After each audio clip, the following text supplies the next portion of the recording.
Whether you're picking and grinning or just grinning, grab a drink, pull up a seat. It's time for Roots Music Rambler. Turn it up.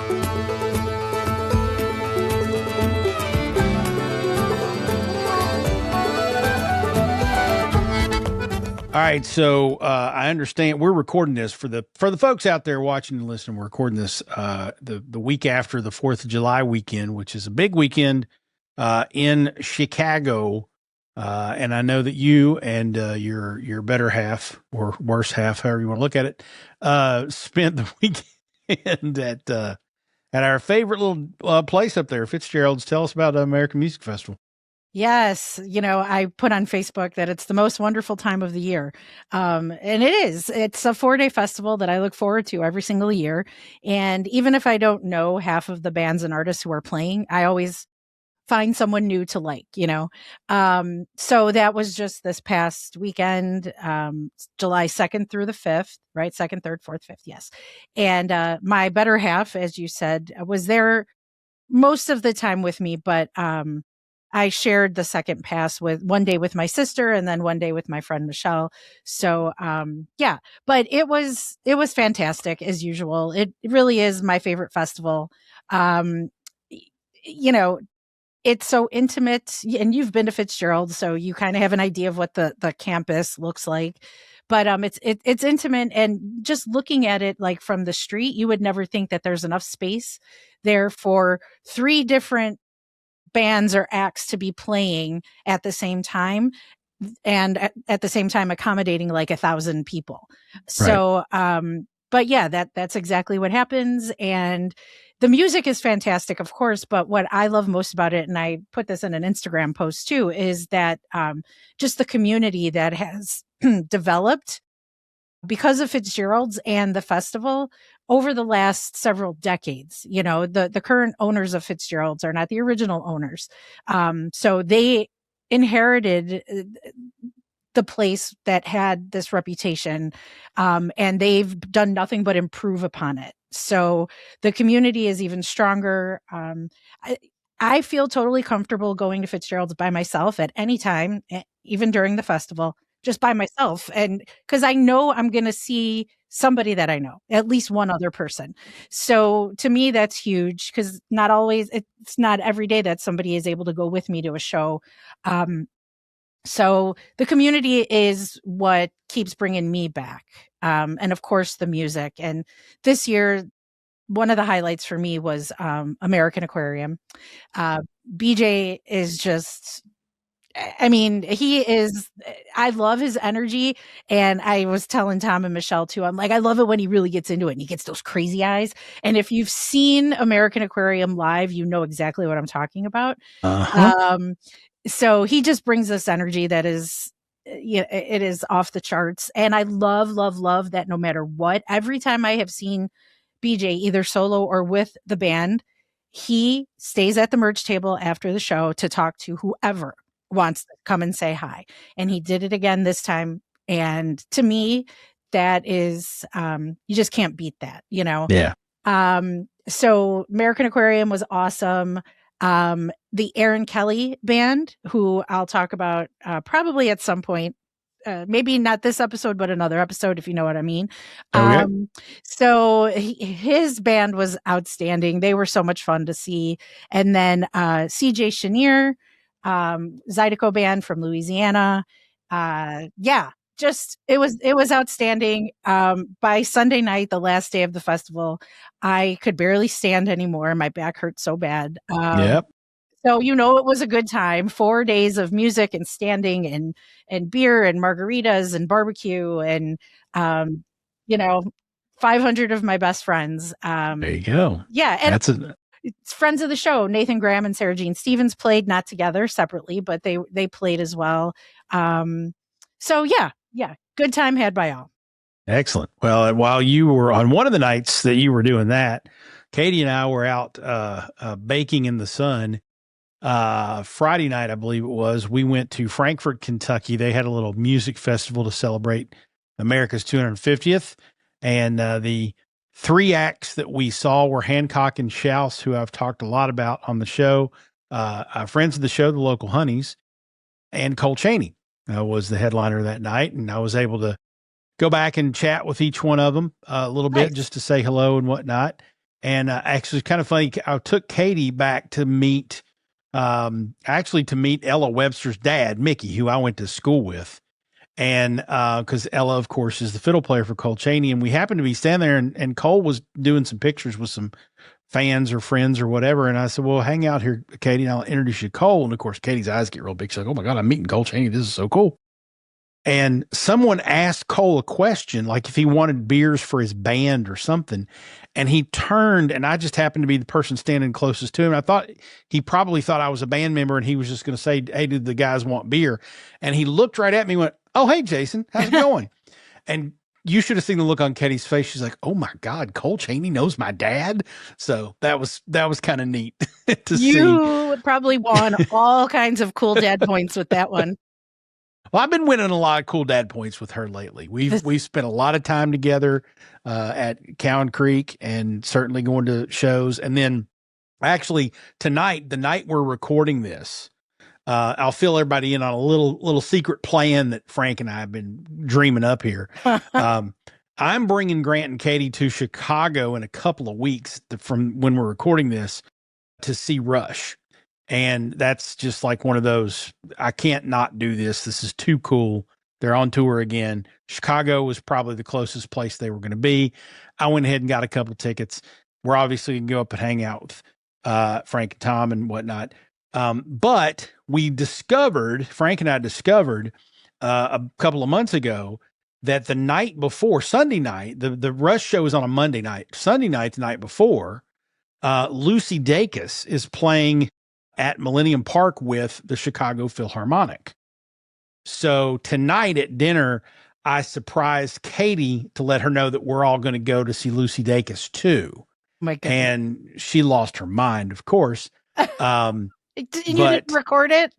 I didn't record it because I just showed her the ticket. I said, okay, because I had her look a couple of weeks ago. I said, hey, look for something to do on Saturday and Sunday while we're in Chicago, because we're coming up on Saturday. We're going to stay through Tuesday mornings when we're going to drive back. And I said, find something for us to do on Saturday or Sunday. And I thought for sure she was going to find this Lucy Dacus show, and I was going to have to spill the beans because I was going to wait and surprise her. But then I thought I can't wait and surprise her as we're walking in, because she will want to wear a certain outfit and dress a certain way, and I'll never hear the end of it. So I knew I had to tell her before we left. So we bought, Frank and I got the tickets. Frank and Tom are going. We're all five of us are going. And I didn't tell Katie. And and the way that I told her was I kind of, wagged a finger at her. So when you were looking for stuff to do on Sunday in Chicago, you missed something pretty significant. But fortunately, your father and Francesca have a music podcast, and we know what's down. And I flipped the phone around and let her read the ticket. And she was like, oh my God, we're going to see Lucy Dacus. I was like, yes, with the Chicago Philharmonic. Oh, my goodness. So she kind of lost it. And of course, Grant was in on it the whole time too. And she's like, you knew? He's like, yeah, I knew. Dad told me. And meanwhile, my kid has no idea and will be. She's going to be mad. She's going to be so mad.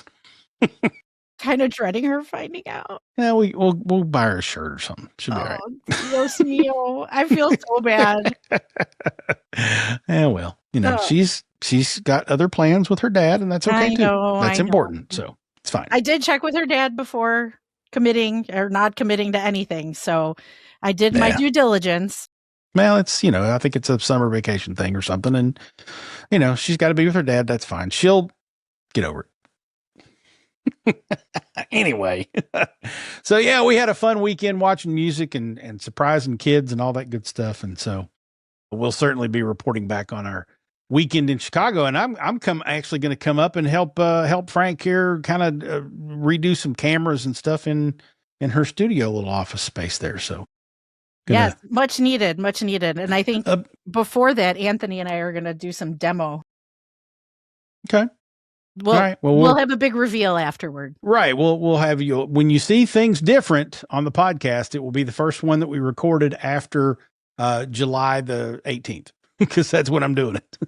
So that'll be fun. Anyway, We're just all sorts of insider shit that nobody cares about because we got a guest to get to. Welcome to Roots Music Rambler. She's Frank. And he's Falls. And we're rambling on through the stories behind the music we love. Yes. And today, like Jason said, we do actually have a guest. We're going to break out the Southern Boogie, which is the name of Sam Morrow's new album. So he's originally from Texas, lived in LA for a decade trying to hone his sound, but then found it when he moved back east to Nashville, reconnected, and then married his high school sweetheart and just got back to those Texas and Southern rock sounds. That's right. The Texas rock influence of ZZ Top are pronounced in his new album, which he says is closer to him being himself than in previous efforts. We'll explore more about that and find out what the differences are in the clarity he's found with his new music. So Southern Boogie is his 6th studio album. And while he's always had a Southern rock sound, his early work was probably more singer-songwriter, acoustic based, but that's not abnormal for an artist just starting out. So we're interested to hear more about that evolution from Sam today on the show. That's right. Sam reminds me a little bit of one of our recent guests, Sandy Thomas, and certainly Blake from Yarn, that sound. He's got a little bit of 49 Winchester familiarity in there. And I think all of you guys know one of my first purchases when I started collecting records again a few years ago was Trace Amigos by ZZ Top. I had to have that on vinyl. So Sam is definitely in my wheelhouse of good listens. All right. So we'll also have our normal Pickin the Grinnin segment. We'll share our choices for new songs, albums, artists, and all that good stuff. So make sure you stick around for that as well. Certainly. We've got a good show for you this week. I've got a good Pickin the Grinnin for you a little bit later on, too. But first, we need to get to Sam Morrow. And to do that, we need to take a quick break to grab a refill and settle in. Thank our fine sponsors that make this show possible. Then when we come back, Southern rocker Sam Morrow joins us. Stay tuned. This is Roots Music Rambler.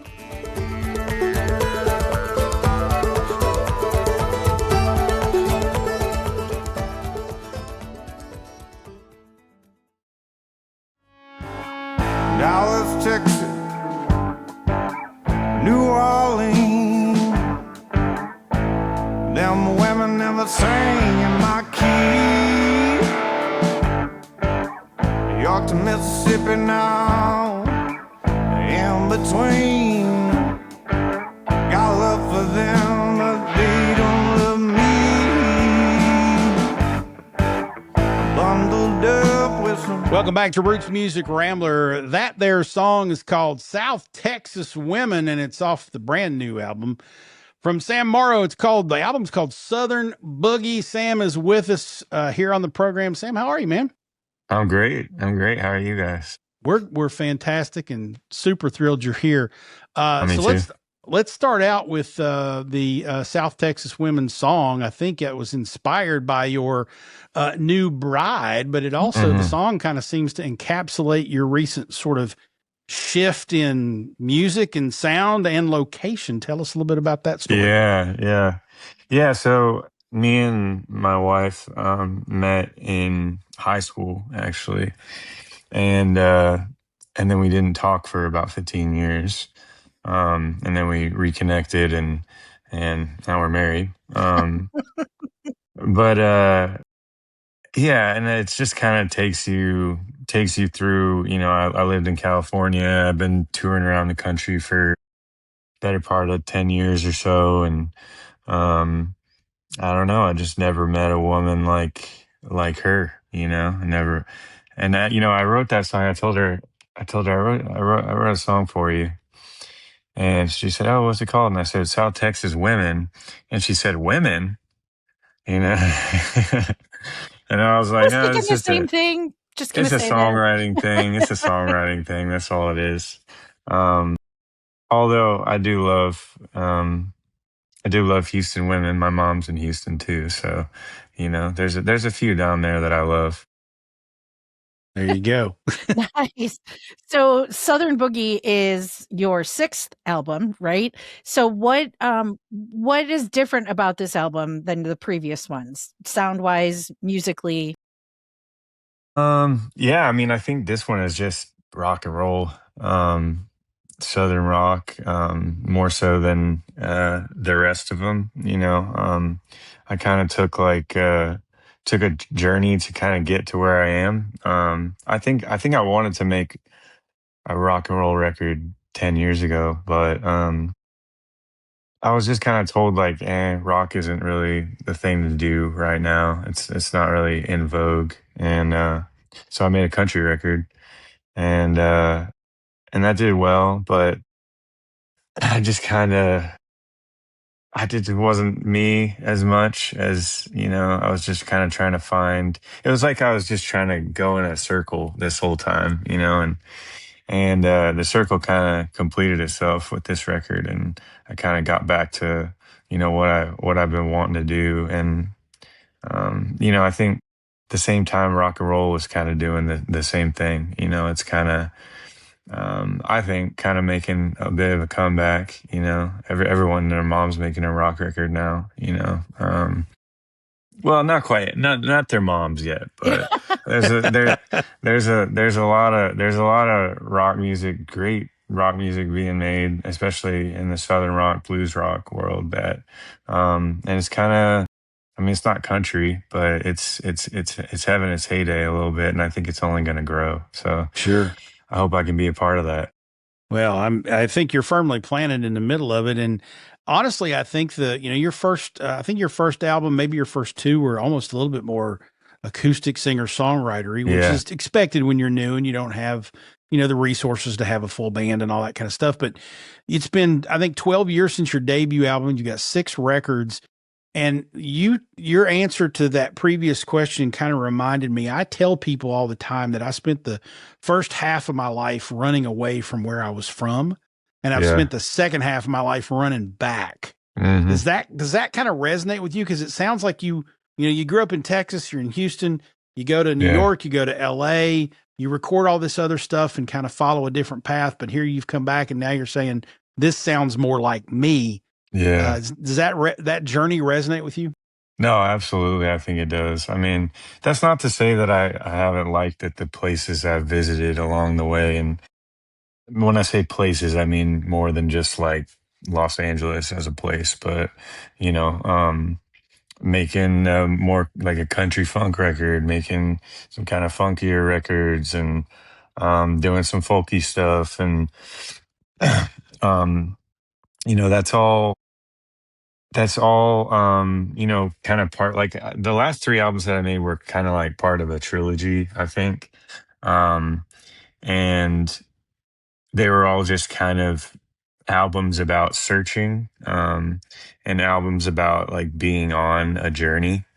um and I still don't really know what I'm searching for.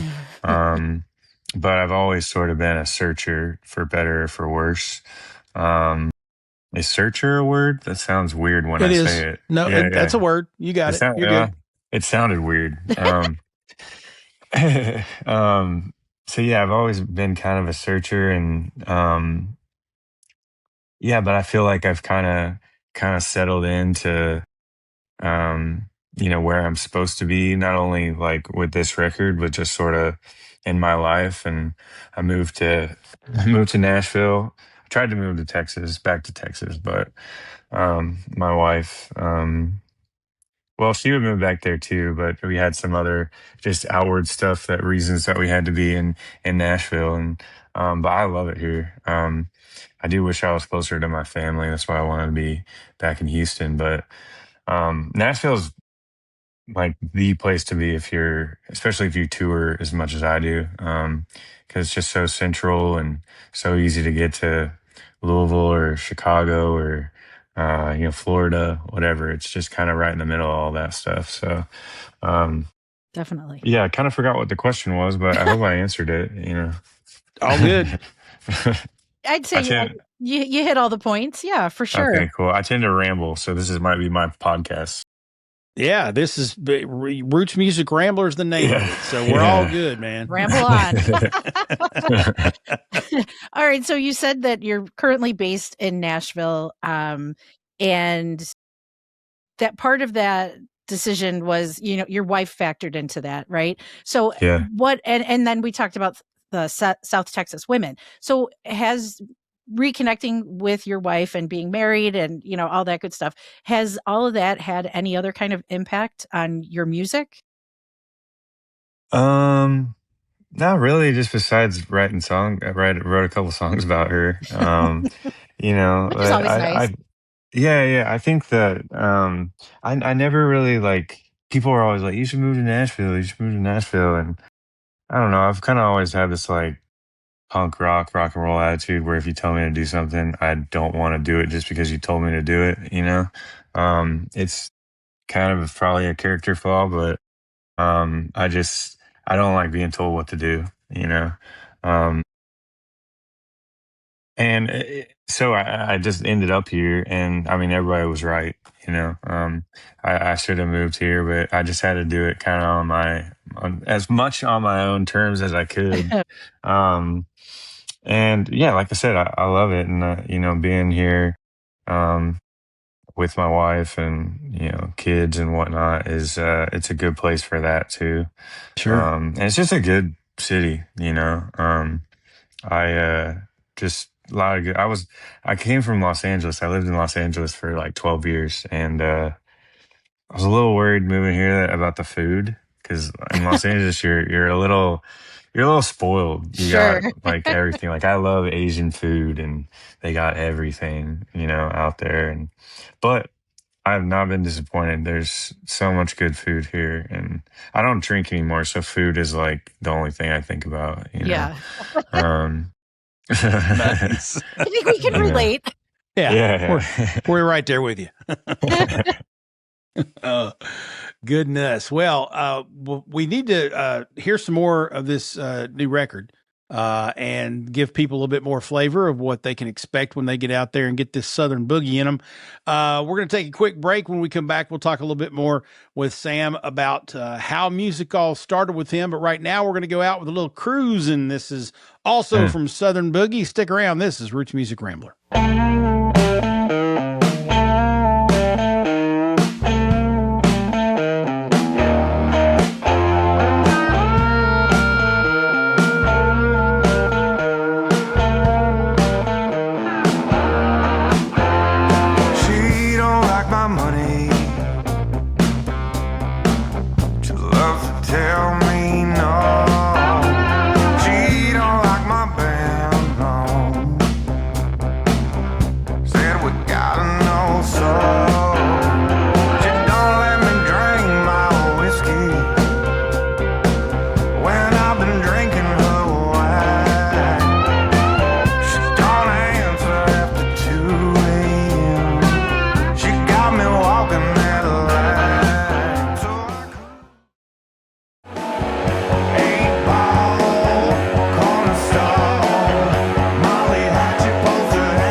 Welcome back to Roots Music Rambler. That cut is called Saturday Night. It's probably one of my favorite songs of Mr. Sam Morrow, who is with us to talk about the new album, Southern Boogie. Sam, when we were talking previously about the album and whatnot, I mentioned that we were going to get a little bit into your background. I know you grew up in the Houston area, but tell us where music started for you. What's your earliest memories of playing, hearing music, wanting to play, and how'd that all get you on this path? Yeah, I started playing music in church, as a lot of people do in the South. Or um, I don't know. I just kind of was singing one day, and I was like, "Oh, maybe I can." I feel like I can sing, maybe. And I think I sang for my parents, and they were like, "Yeah, you can sing a little bit." And then I went and bought a guitar, and then I was in like the praise and worship bands, and then I realized that guitar and singing, got me girls, so I liked that. It kind of comes hand in hand. So I was like the star of the church camp for a little bit. Whoa, look out, ladies. I can talk about that now and laugh about it because it's so ridiculous. But I was real serious about it back then, though.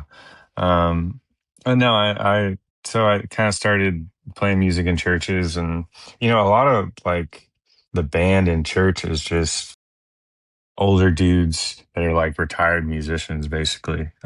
So a lot of them are badasses. So there was a few guys that I like learned a lot from, just like playing with them and playing with other people is kind of just like that's kind of how I learned anything. It's just playing with other people. I never really took like any lessons or anything like that. Mostly like self-taught, and I mean I've taken some voice lessons and a couple guitar lessons, but nothing serious. I'm not really disciplined enough for that. I'm just not a very disciplined human being. So, um, and that goes for everything. That goes for songwriting. I'm kind of well, you can call it spontaneity or you can call it laziness. I don't know what it is, but I call it spontaneity. Okay. There you go. It's all about the spin, man. All about the spin. Yeah. No, I don't think I'm lazy. I think I just especially with songwriting, like I need inspiration, I'm not, and I've gotten a little better at it, like living in Nashville. Like I'm going to go off on a little tangent away from the question here, but living in Nashville, like there is, I mean, there's a lot of songwriting, and it's people just get together just to write a song, which I think is awesome. Like people get together and just write a song because they like writing songs. So I've gotten better at finding inspiration rather than having it find me. But I'm not like the Jason Isbell get up and write every morning. I wish I was, but I'm just not. He's I'm a just freak not of like nature that. in that way. He is, man. I mean, there's a lot of people like that. There's writers in this town that'll go in every day or 5 days a week and write 4 songs about some bullshit they don't care about. Yeah. And more power to them. That's awesome. They're making more money than I am probably, but I'm not wired that way. Um, and right on cue, I forgot what question I was answering. So That's okay. That's all right. We've got more, so we'll all right, continue. yeah, bring it on. All right. So you said that you need inspiration sometimes for your songwriting. So, and you kind of answered like where that inspiration maybe comes from, but who or what influenced you to follow the path to be a professional musician? Like, at what point did you say, "Okay, I can do this for a living"? Yeah. So when I was 20 years old, I got my from about 14 or 15 to 20. I was a bad boy and got into some bad things. And when I was 20 years old, I got sober. So pretty early. I'm blessed that I kind of figured it out when I Yeah. did. Yeah. Because otherwise I would very likely not be here. But in a couple years after that, I went to a music school in Hollywood, and it was like this. It's called the Independent Artist Program, and it was at a Musicians Institute in Hollywood. And I didn't really like get a lot from the program. It was a little whatever, but I met some people, and at the end of it, one of the teachers like handed me his card and was like, "Hey man, hit me up. I'd love to work with you." And I was like, "Oh man, that's pretty cool." And so I hit him up, and that guy's name's Eric Korn, and we ended up making 5 records together. And he just kind of gave me that like boost of confidence that maybe I could, do this, and kind of was a mentor for me, um, for the last 12 years. I mean, still one of my best friends and mentor. And I mean, he's Canadian, so I hold that against him. But um, other than that, he's a pretty good dude. Um, no, so I think that was kind of, I needed that sort of validation, that from someone that, had been doing it, because, I was playing in clubs and it's one thing for some drunk guy to come tell you you were great.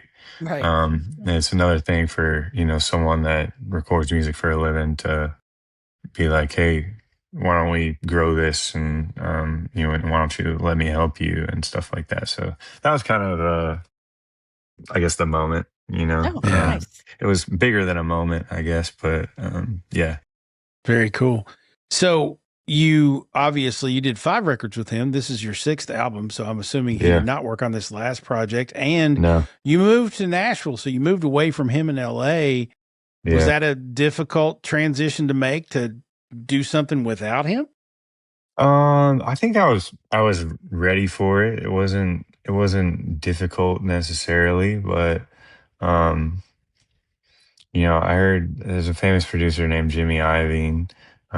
He's like behind Interscope Records, and he's made all kinds of records and stuff. And he said, after you made 3 records with a producer, shoot the producer. Um, and I told Eric, man, we're at 5, and I don't want to shoot you, but I don't know. I just think that. I think that it's just good to work with more other people. I don't even. I'm sure I'll do something else with Eric. Down the line. Make another record with him or do something. I mean, and he's actually still involved, like on the label side with this record. Um, so I mean, I think he'll be involved like with everything that I do. From here on out, just because I'm very loyal and there's not a lot of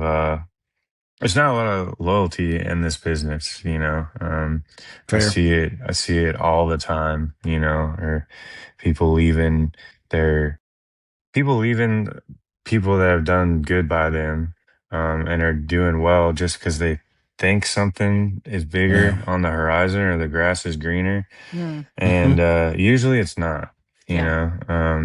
and that catches up with you too. Eventually that's going to bite you in the ass, once you just left all these people in the dust doesn't settle.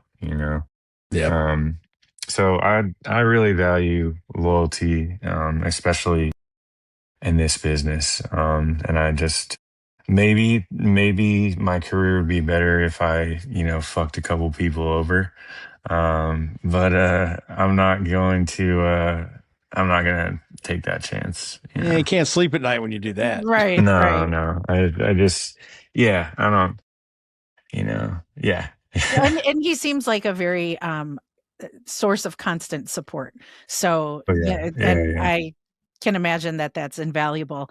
So we as music consumers and music fans, we have our own ideas about the differences between the sound, the music in LA versus Texas versus Nashville. So from your insider perspective, can you talk to us about the differences in the scenes?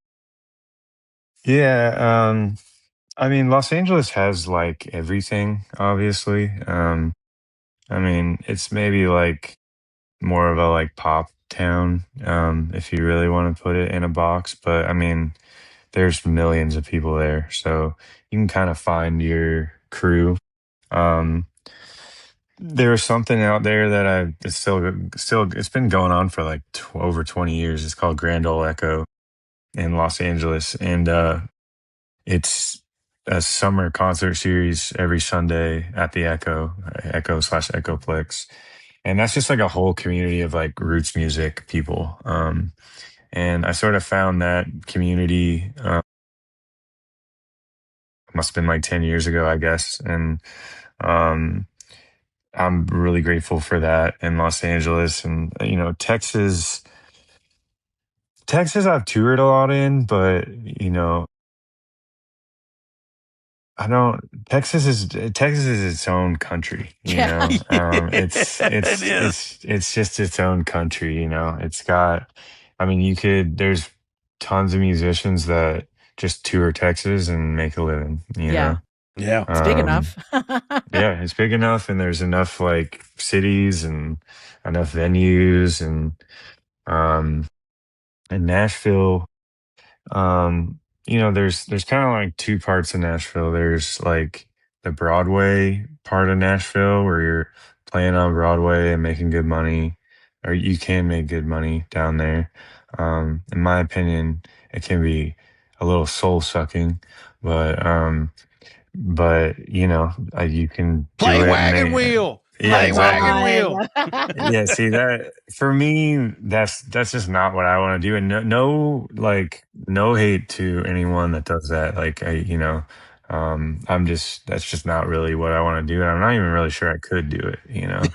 Um, but and then there's like the kind of touring musicians, songwriter sector of Nashville, and obviously Nashville is known for like country. Um, but there's everything here too, and obviously a lot of roots music, a lot of rock music, some pop, and yeah, I mean, I tour around so much that I don't really think I'm like part of one scene, Mm, like this record, I didn't record in Nashville. I recorded it in Austin, because I don't know. I people because I think I felt like recording in Nashville was too obvious. Uh, this is just my stupid brain. So um, I just felt like it was a little, and I knew that I wanted to make like a record that was me. yeah. And to me is Texas, um, and so I recorded it in Austin. I know a lot of people in that scene too, and um, no scene is better than the other. Right. Okay. They're just all different, and Yeah. um, there's good people and bad people in each one. Yeah.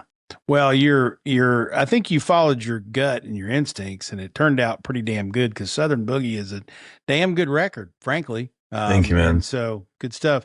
So you've touched on this a little bit, that you have been on this journey, and something you said earlier reminded me of the great philosopher Stephen Tyler, who said, "Life's a journey, not a destination."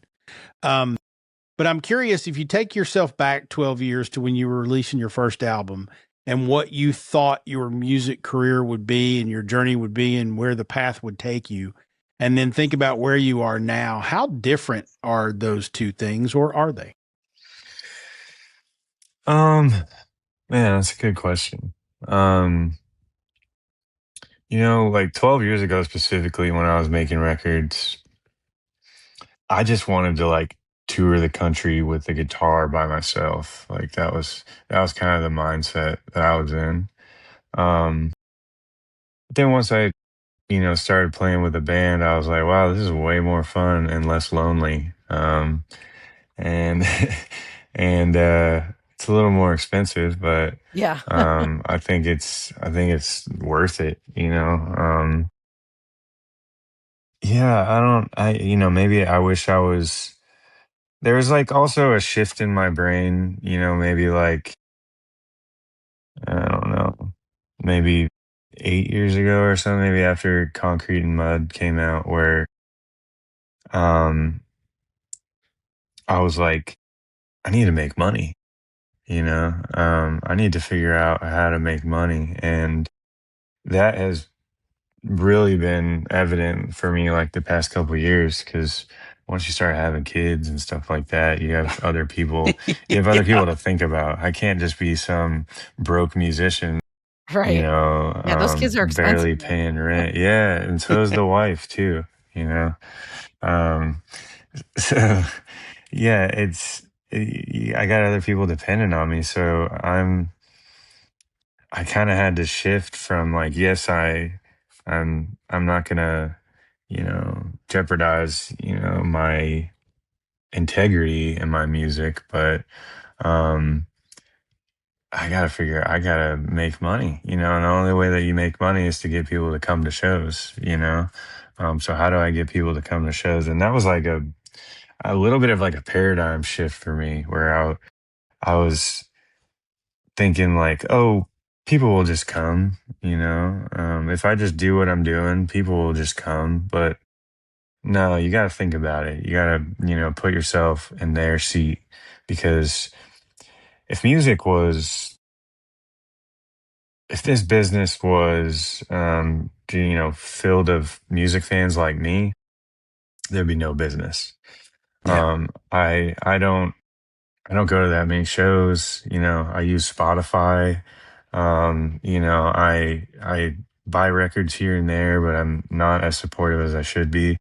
Um, and that's why I'm so grateful when there's people that are driving 3 hours to come to see me, because Yeah. I can't even. There's no one that alive or dead that I would drive 3 hours to go see. Um, so it just Interesting. to put myself in. Well, maybe that's not entirely true, but um, for the bit, we'll keep it like that. Okay. Yeah, so there was just kind of like a paradigm shift for me, where I started to have to like put myself, and you're in advertising, so you understand, like you have to put yourself in the consumer's Yeah. seat. Because when it comes down to it, this is a business, Yeah. whether you like it or not. It's a shitty one. It's the worst business in the whole world, but it is a business. So that was, I know that wasn't exactly your question, but I think it might kind of answer like just a It does. Yeah. sort of like mind shift that I had, like, I don't know, 6 or so years ago. Yeah. So as you are continuing on your journey, where can people find you and follow you on the interwebs? I'm at sammorrowmusic.com. Instagram is ma'am sorrow. Um, yeah, if you go to my website, all the Twitter and all that stuff, and Spotify is all there. I'm on all the Spotifys and Apples and all that stuff. So, um, yeah, I mean, that's All where you right. can find me. Well, we're going to make sure that there are links to all those places in the show notes so people can find sammorrowmusic.com. Go download, listen, stream, purchase. Southern Boogie is the name of the new album.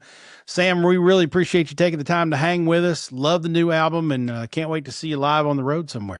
Thank you guys. Thanks so much for having me. Thank you. All right, the Pickin the Grinnin segment's coming up next. Stick around for that. We're going to go out with another song from Southern Boogie and Sam Morrow. Here's another banger. It's called Wedding Ring. This is Roots Music.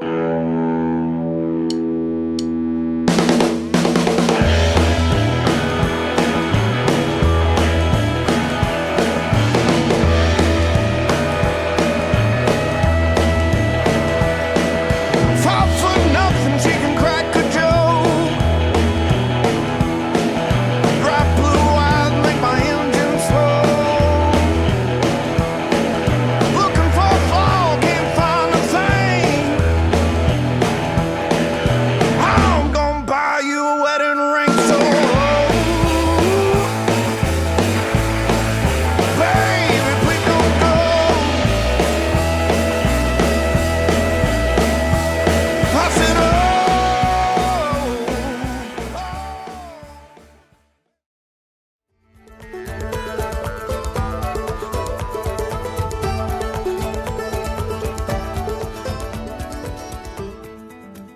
Welcome back to Roots Music Rambler. How about that, Sam Morrow? Good stuff.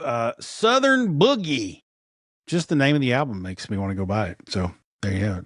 It's good stuff. Good to have him. He's been actually, I got to give a little bit of a shout out to a friend of the program, Aaron Perlett from Atomic Junction, because he has a really good podcast, kind of like ours, where he interviews artists as well, not specifically to Americana, but a bunch of different ones. He introduced me to Sam and recommended Sam to us. And I knew who Sam was, obviously. I was like, oh, you know Sam? Absolutely. We'd love to have him on the show. So big shout out to Aaron. His podcast is called the Load Out Podcast. I believe. So we'll make sure there's links to that in the show notes as well. Awesome. All right, it's time for our Pickin the Grinnin segment. This is where Frank and I share our picks that are making us grin. It might be an artist, might be a song, might be an album, might be a podcast, might be a documentary, whatever. Something that we're listening to or maybe watching and listening to that puts a smile on our face. So, Frank, who's your Pickin the Grinnin for this week? All right. So I purposely didn't mention this artist and band when I was given my little recap at the beginning of American Music Festival, because I wanted to save it for my Pickin the Grinnin. So my pick this episode is Les Green and the Swayzes. My God. Holy shitballs. This was the night that I was at American Music Fest with my sister, and then Tom actually was able to come in just to see Les Green. Fitzgerald's does this usually during the festival, where anybody who wants to come who doesn't have a pass for the day can pay whatever and come in for the closer for the evening. So yeah, so all three of us were there, and we were all just like, I mean, the showmanship of this band and Les Green himself. Oh my God, pure entertainment, but not in a cheesy, corny kind of way. Like, it was serious and it was good, and everybody was dancing. Everybody was happy, and everybody was just having a great time. And Les Green is entertainer of the year, as far as I'm concerned. Oh my goodness. If I beg all of you listening, if Les Green and the Swayzes are playing anywhere near you, make it a point to go see him. So the music, all right, soul, Motown, definitely has the roots rock thing filtered in as well. But his band is outstanding. He's got a couple of horns players, and they're showmen themselves. I mean, the drummer, oh my goodness, I can't say enough good things. And if you need any more convincing, my sister went home, told her husband all about it, and she said they spent the whole next day listening to nothing but Les Green and the Swayzes. So if you like soul, Motown, they did a 9-minute version of Shout. You make me want to shout. Yeah. I mean, I got down on the ground because Les Green said, "You gotta get down, y'all. Get down on the ground. You gotta get down," and we did. And I had a hard time getting back up, but it was definitely worth it. And I will not miss a Les Green show if he's playing anywhere near Chicago. I love it. Yeah, that's can't say fantastic. enough good things. And you go back and check the Instagram because they were stories. Darn it, I'll have to post some more of Les Green just so you could get a taste. But he's got stuff too on YouTube. So yeah, oh my God, Les Green and the Swayzes. Okay, Les Green and the Swayzes. I love it. That sounds like something I would absolutely enjoy. So I'm going to dig into that after we finish the recording. That's good stuff. All right, I'm going to give you a little bit of a different spin on a Pickin the Grinnin this week, and my intention here is not to bring it down at all. Okay, but this is a little sentimental and emotional, depending upon how into these artists you are. But I was made aware, my friend Joe Ray Thornberry, who I mentioned, he's my concert buddy, my festival buddy. He sent me a link the other day and said, "You got to watch this. It's the greatest thing ever." And he sent me a link to a film by Otis Gibbs, who is a singer-songwriter, but also obviously a filmmaker, on YouTube. And it is called A Love Letter to Handsome John. And basically, Otis is the director, the filmmaker making the movie. The subject of the movie is the late Todd Snider. And the purpose of the film is for Todd to share his recollections of John Prine, who is Handsome John in the title. And so it is about an hour long, and it's basically Otis just sat down with Todd, followed him around for 4 or 5 different recording sessions, I suppose, and just got Todd to tell all these stories about how he first met John Prine, how he got in with, John Prine and Guy Clark and Townes Van Zandt and that group. And it is a really interesting sort of, insider stories from someone who was a friend and mentee of John's, that, John Prine, kind of mentored and sort of ushered Todd Snider into the songwriters, inner circle in Nashville. And Todd tells a lot of great stories. Now, there's a couple things that are really touching and emotional about it for me. One, I love John Prine, and hearing anybody, recall stories that, because they were his friend and they were around him, I just eat that up. I just love it. But it's also sort of bittersweet because you're listening to probably one of the last significant things that Todd Snider did before he passed away. And I was never a huge Todd Snider fan, but because he was in that John Prine circle of singer-songwriter friends, I appreciated his work. I listened to a lot of his stuff, thought he was really clever and funny, had a lot of John Prine influence in him, obviously. And of course, when he passed, it was just bizarre and tragic. And so when you're watching this, you see Todd Snider up close and personal. And for me, it was really the first time really seeing him in a full-length interview, more than just a quote or two. And you can tell that he's either, he, at one point, I think he admits he's pretty baked. So he was, stoned when he was doing these interviews, or at least one of them. And you can tell throughout the different interviews that he's either on some sort of substance, and it might be as lightweight as marijuana, but you can tell there's something not quite firing right about Todd. And I don't want to infer anything because I don't know enough about how he died or all that good stuff to really draw any conclusions or comparisons.